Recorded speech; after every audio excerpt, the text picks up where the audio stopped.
கர்த்தருடைய வார்த்தை.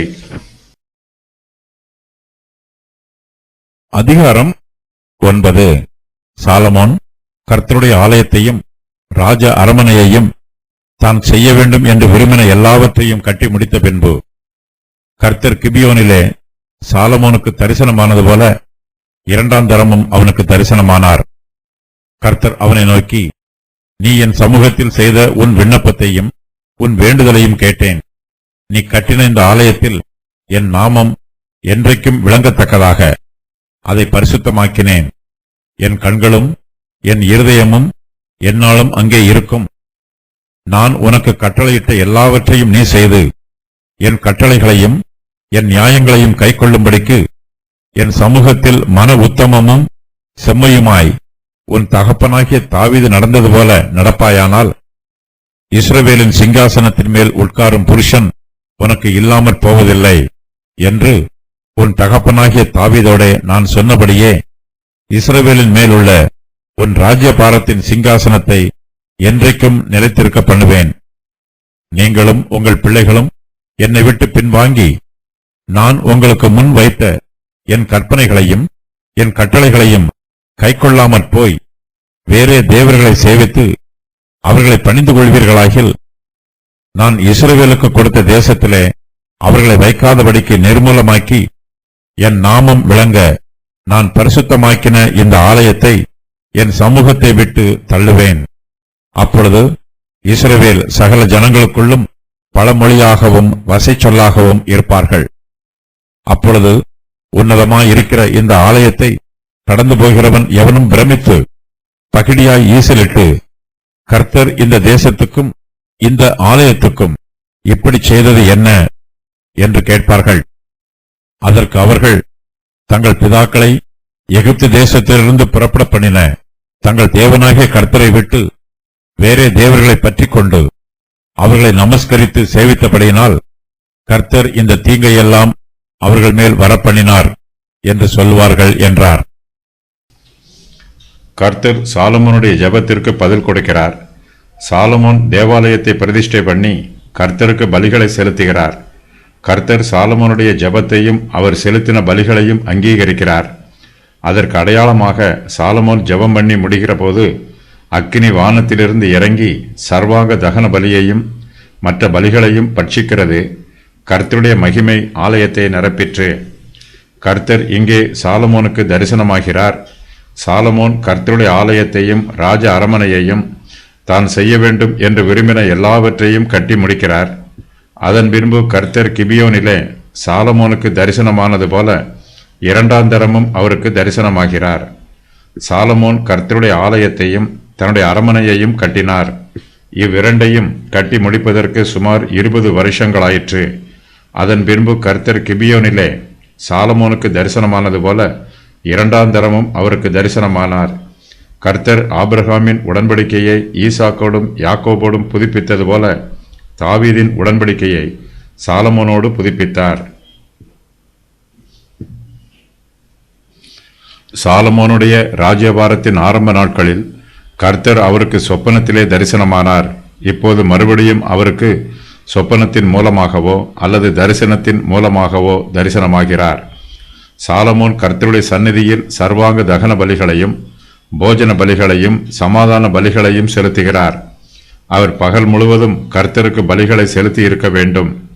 பலிகளை செலுத்திய பின்பு பண்டிகையை ஆசரித்து முடித்த பின்பு இரவு வேளையிலே கர்த்தர் சாலமோனுக்கு தரிசனமாகிறார்.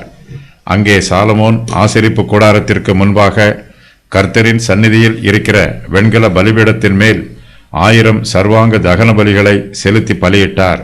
அன்று ராத்திரியிலே தேவன் சாலமோனுக்கு தரிசனமாகி, நீ விரும்புகிறதை என்னிடத்தில் கேள் என்றார்.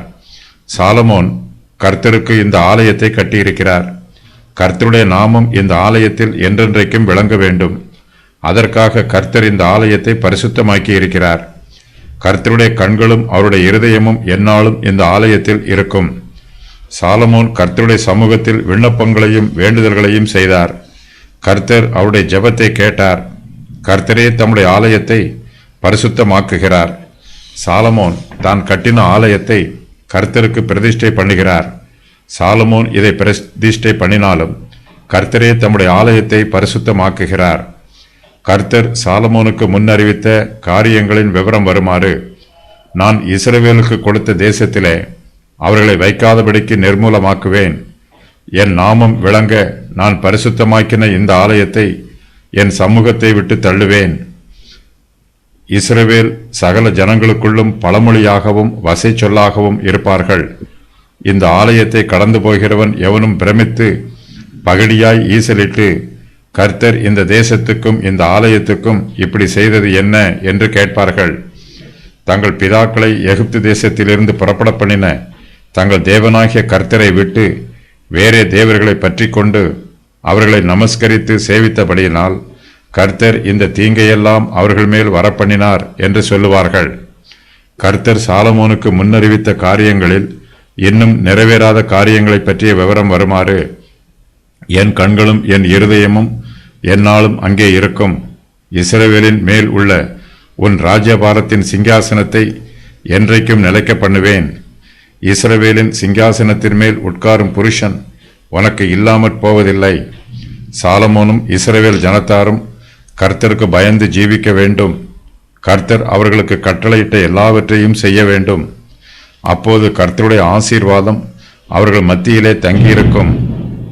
கர்த்தர் சாலமோனை நோக்கி, நான் உனக்கு கட்டளையிட்ட எல்லாவற்றையும் நீ செய்து என் கட்டளைகளையும் என் நியாயங்களையும் கைக்கொள்ளும்படிக்கு என் சமூகத்தில் மன உத்தமமும் செம்மையுமாய் உன் தகப்பனாகிய தாவீது நடந்தது போல நடப்பாயானால் இஸ்ரவேலின் சிங்காசனத்தின் மேல் உட்காரும் புருஷன் உனக்கு இல்லாமல் போவதில்லை என்று உன் தகப்பனாகிய தாவீதோடே நான் சொன்னபடியே இஸ்ரவேலின் மேல் உள்ள உன் ராஜ்யபாரத்தின் சிங்காசனத்தை என்றைக்கும் நிலைக்க பண்ணுவேன் என்று சொல்லுகிறார்.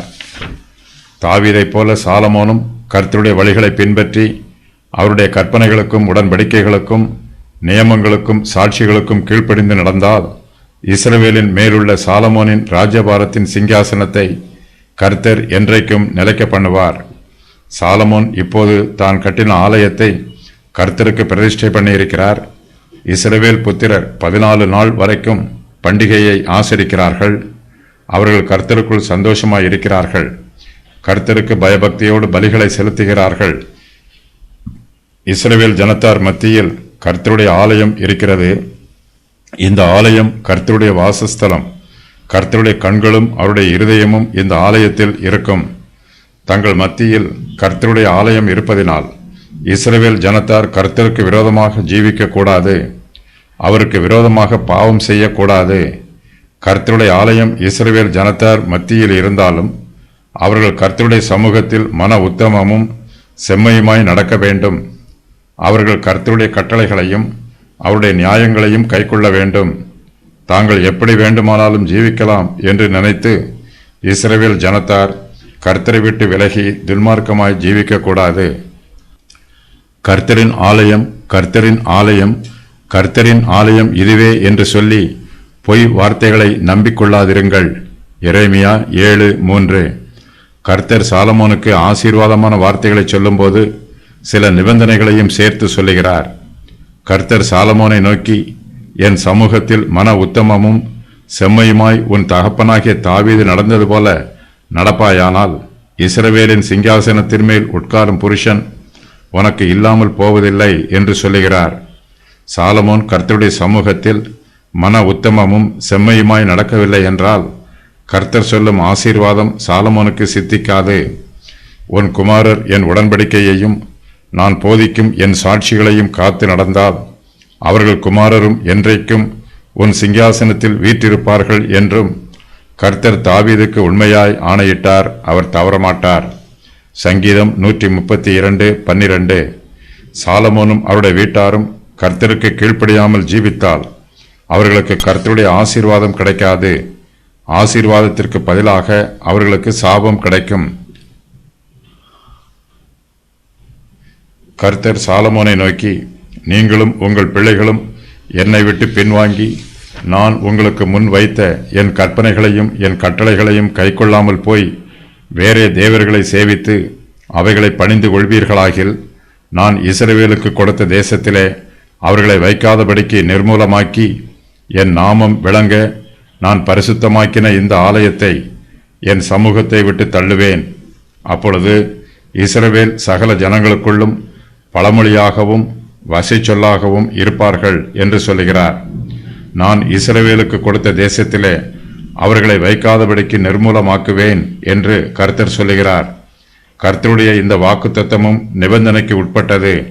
சாலமோனும் அவருடைய பிள்ளைகளும் கர்த்தரை விட்டு பின்வாங்கி அவர் அவர்களுக்கு முன் வைத்த அவருடைய கற்பனைகளையும் அவருடைய கட்டளைகளையும் கைக்கொள்ளாமல் போய் வேறே தேவர்களை சேவித்து அவைகளை பணிந்து கொள்வீர்களானால் கர்த்தர் இஸ்ரவேலுக்கு கொடுத்த தேசத்திலே அவர்களை வைக்காதபடிக்கு நிர்மூலமாக்குவார்.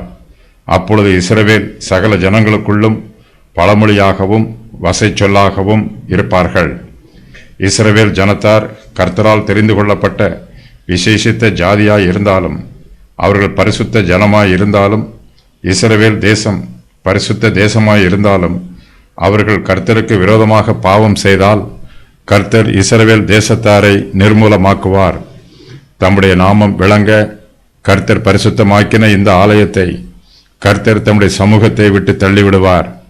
இஸ்ரவேல் ஜனத்தார் ஆசீர்வாதமாய் இருக்க மாட்டார்கள், அவர்கள் சாபமாய் இருப்பார்கள். கர்த்தருடைய ஆலயம் இப்போது உன்னதமாய் இருக்கிறது.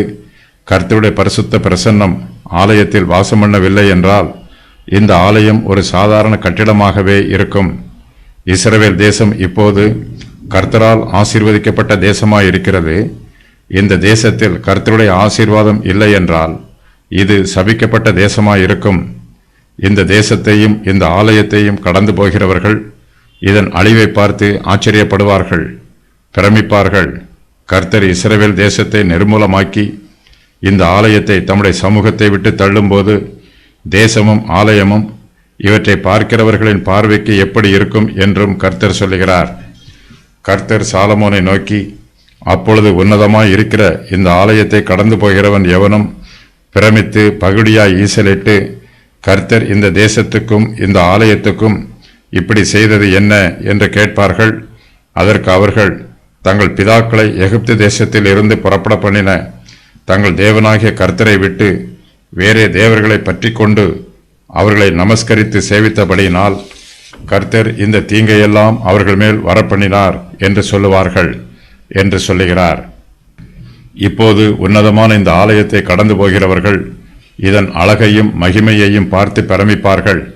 கர்த்தர் இந்த ஆலயத்தை தம்முடைய சமூகத்தை விட்டு தள்ளிவிடும்போது இந்த ஆலயம் உன்னதமாயிராது. இந்த ஆலயத்தில் அழகும் மகிமையும் இருக்காது. அவர்கள் ஏற்கனவே உன்னதமான ஆலயத்தை பார்த்தவர்கள். அவர்கள் அழகான ஆலயத்தையும் மகிமையான ஆலயத்தையும் பார்த்தவர்கள். இப்போது மகிமை இல்லாமல் அழகில்லாமல் நிர்மூலமாய் கிடக்கிற ஆலயத்தை பார்த்து பிரமிப்பார்கள். சாலமோன் தேவாலயத்தை பிரதிஷ்டை பண்ணும் நாளிலே கர்த்தர் அவருக்கு எச்சரிப்பின் வார்த்தைகளை சொல்லுகிறார். புதிய ஆலயம், புதிய பிரதிஷ்டை எல்லாம் நல்லதுதான். ஆனால் ஜனங்கள் ஆலயத்தின் அழகை பார்த்து பெருமைப்படக்கூடாது. தங்கள் இருதயத்தில் இருமாப்பாய் ஜீவிக்கக்கூடாது. அவர்கள் மனமேட்டிமையாய் இருக்கக்கூடாது. அவர்கள் கர்த்தருக்கு நன்றி உள்ளவர்களாய் ஜீவிக்க வேண்டும். இஸ்ரவேல் ஜனத்தார் எல்லோரும் கர்த்தருக்கு பயந்து அவருடைய கட்டளைகளையும் நியாயங்களையும் கைக்கொள்ள வேண்டும். இஸ்ரவேல் ஜனத்தார் கர்த்தருக்கு பிரியமானவர்களாகவும் பிரயோஜனமானவர்களாகவும் இருக்க வேண்டும்.